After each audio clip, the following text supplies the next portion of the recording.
Ó, não vi você aí. Vamos falar sobre a ditadura no Brasil. A ditadura militar no Brasil foi um regime instaurado entre 1964 e 1985. O golpe foi de caráter autoritário e nacionalista e teve como alvo João Goulart, que tinha suspeita de ser comunista. A ditadura brasileira teve um total de 5 presidentes. O primeiro foi Castelo Branco.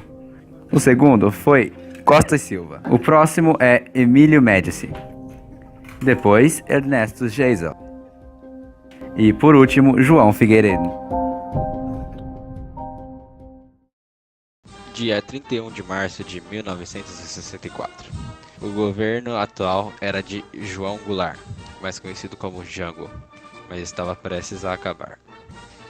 Nesse dia, Jango saiu da presidência do país. Após o Congresso inventar a farsa de que Jango teria fugido do país e a mobilização dos militares, logo foi aberta a cadeira da presidência. E no lugar de Jango entrou Castelo Branco. O meu navio também flutua. Nos primeiros dias da ditadura, seus líderes diziam que seria algo rápido ou temporário, e o AI-1, julgado dia 9 de abril de 1964, fortalecia essa ideia. Quando decretado o AI-1, tiveram 3 mudanças principais. A primeira mudança é que o governo poderia caçar os direitos políticos das pessoas que fossem contrárias ao regime. Segundamente, a Constituição estava suspensa por 6 meses. E a terceira condição do decreto era que o novo presidente seria escolhido agora pelo Congresso. Faremos para a frente com a segurança de que o remédio para os malefícios da extrema esquerda não será o nascimento de uma direita reacionária. Meu procedimento será o de um chefe de Estado sem tergiversações, no processo para a eleição do brasileiro, a quem entregarei o cargo a 31 de janeiro de 1970. Apesar de Castelo Branco assumir que seria algo temporário, ainda assim muitos militares e um dos mais influentes, Costa e Silva, não concordavam com essa ideia. Os militares da chamada Linha Dura começaram a limpeza prometida por Castelo Branco de forma violenta, o que não durou muito, já que Castelo Branco não apoiava esse tipo de atitude. Na questão econômica, o governo foi entregue ao Otávio Gouveia de Bulhões, ministro da Fazenda, e Roberto Campos, ministro dos Planejamentos. Juntos, eles elaboraram o PAEG, Plano de Ação Econômica do Governo. O PAEG procurava combater os gastos excessivos em empresas estatais, tornando-as rentáveis, o que determinou um aumento nos preços de produtos e serviços. Estas medidas desencadearam uma elevação do custo de vida, assim como de impostos. Também foi criada a ORTN, Obrigação Reajustável do Tesouro Nacional, que era uma política salarial baseada na restrição imposta ao aumento de salários. Com os planos de Castelo Branco, houve a queda da inflação e o Brasil alcançou uma estabilidade econômica. Essa estabilidade foi conquistada à custa dos trabalhadores. Naquela época, as eleições ainda não eram totalmente diretas. Prefeitos e governadores ainda eram escolhidos pelo povo. Porém, diversos candidatos favoráveis ao regime foram derrotados e isso enfureceu cada vez mais a linha dura. Então, ocorreu uma grande vitória para a linha dura, o AI-2. Com o AI-2, ocorreu um fortalecimento ainda maior do poder executivo e a extinção de partidos políticos. Logo depois, em fevereiro de 1966, foi aprovado o AI-3, que estendia as eleições indiretas para governador de estado e prefeito. Então, no início de 1967, Castelo Branco foi gradativamente removido pela linha dura e o Marechal Costa e Silva foi escolhido como presidente da República. Vai navegando no mar imenso, com a saudade da terra amada, da pátria minha e querida. Logo que Costa e Silva assumiu o poder, protestos ocorreram imediatamente. Muitos dos protestantes eram estudantes, pois a maioria dos processos era ligada não diretamente à política, mas sim à educação. Nesta época de repressão do governo, também obtivemos diversas respostas da população. Estudantes e militantes protestando, também cresceu o movimento MPB e os diversos festivais. Nesta época, diversos artistas como Caetano Veloso, Chico Buarque e Gilberto Gil demonstravam suas opiniões em forma de música. Sente como quem partiu ou morreu, a gente estancou de repente, ou foi então que cresceu? A gente quer ter voz ativa, o nosso destino mandar. Mas eis que chega a roda, vive carrega o destino pra lá. Nessa onda de protestos, um se destacou, que foi a Passeata dos 100 Mil, no Rio de Janeiro, que ocorreu em junho de 1968. 100 mil pessoas, incluindo alguns artistas consolidados da época, foram protestar contra o governo.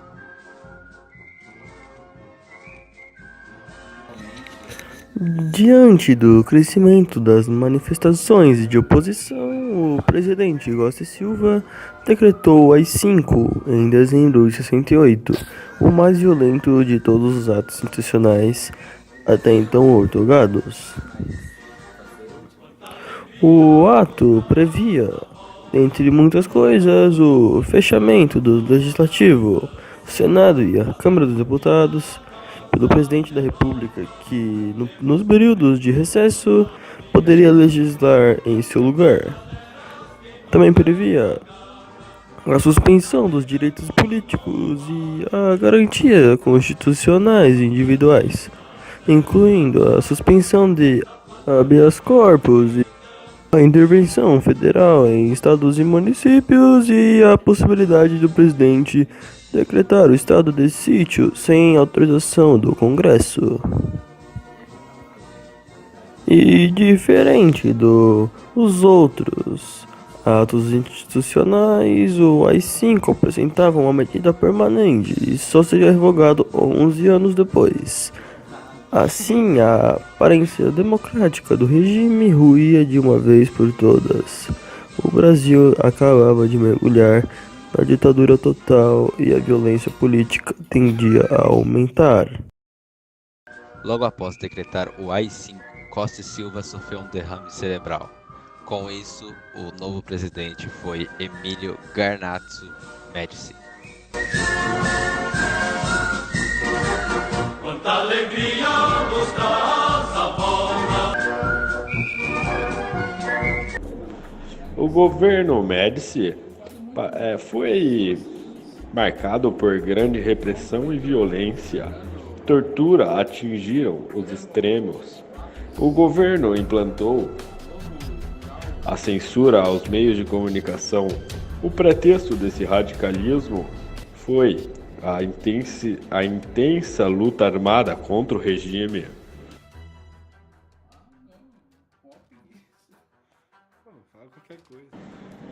As pessoas contra o regime criaram focos guerrilheiros em 3 lugares do Brasil: na Serra do Caparal, Minas Gerais, no Vale do Ribeiro, em São Paulo, e na região do Baixo Araguaia, no Pará. Com diversas revoluções por todo o país, o regime decidiu tomar um passo à frente na luta contra a oposição. Então, foram criados 2 programas de combate a guerrilhas, o DOPS e o DOI-CODE. O DOPS, o Departamento de Ordem Política e Social, foi muito importante durante a ditadura por ser um dos grandes responsáveis em identificar e acabar com movimentos políticos e sociais contra o governo. Já o DOI-CODE era a junção de 2 programas, o DOI, Destacamento de Operações e Informação, que era capacidade de prender e interrogar pessoas que eram suspeitas de agir contra o governo, e o CODE, Centro de Operações de Defesa Interna, que fazia todos os planejamentos estratégicos de combate a inimigos dos militares.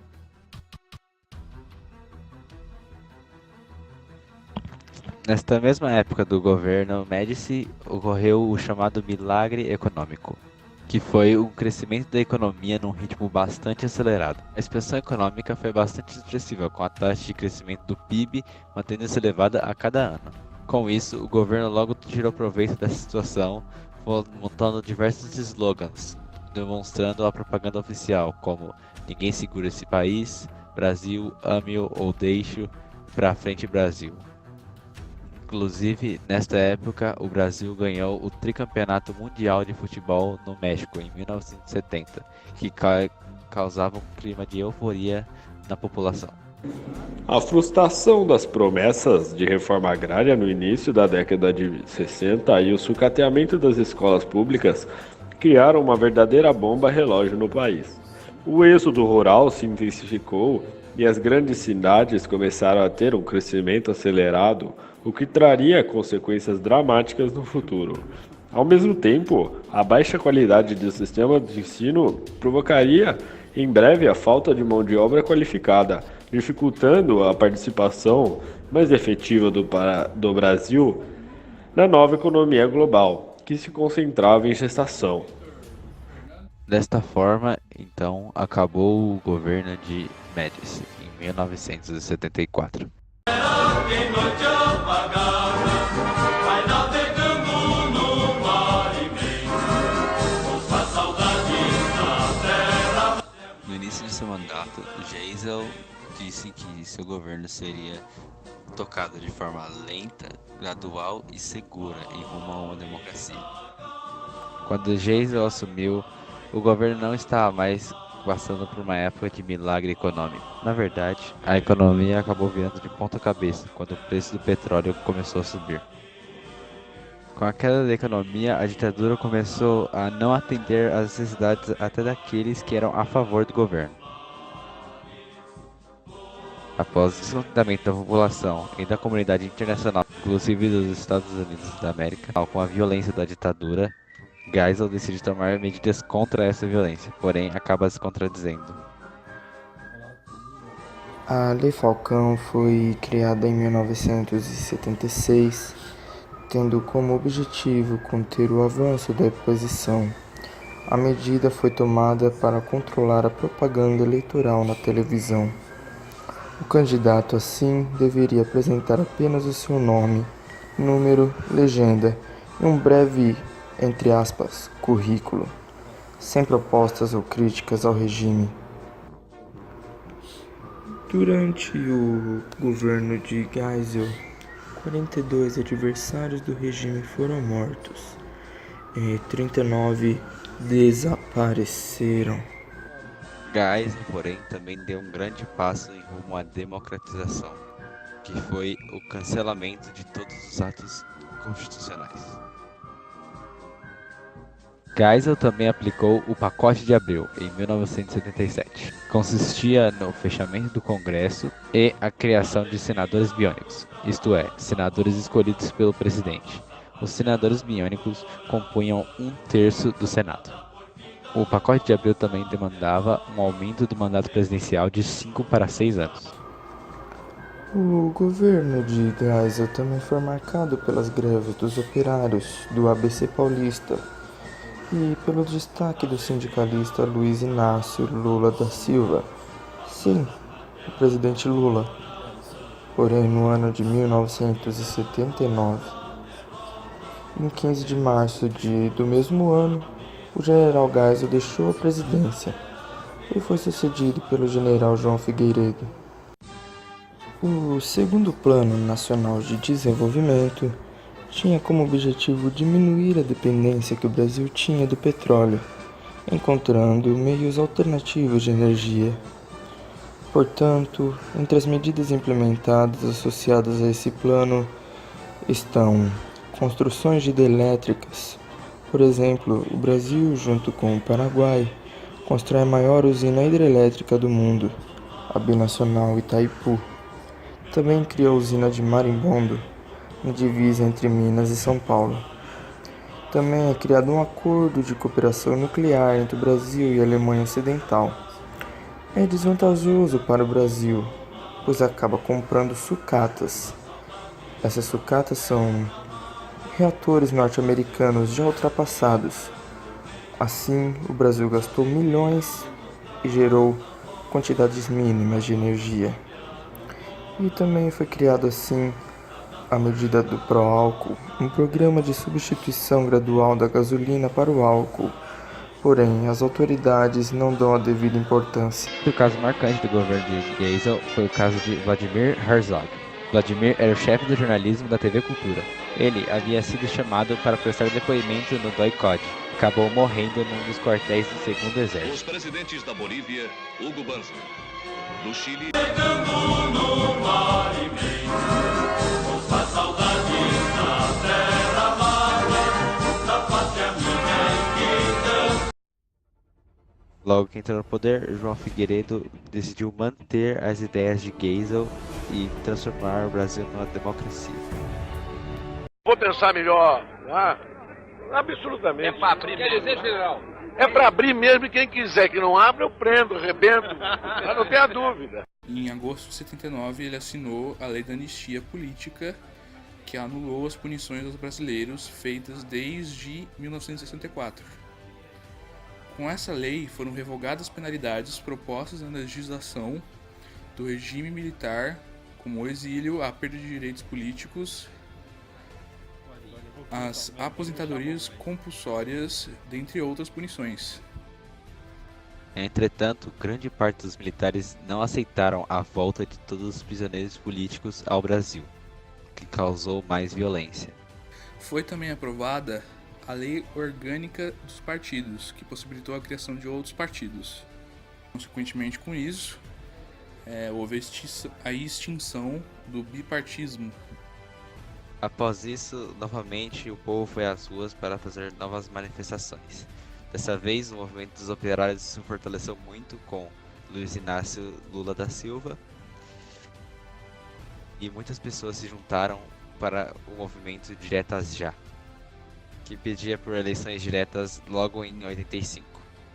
As eleições não foram diretas como o povo desejava, porém a ditadura acabou quando os dois candidatos eram Tancredo Neves e Paulo Maluf.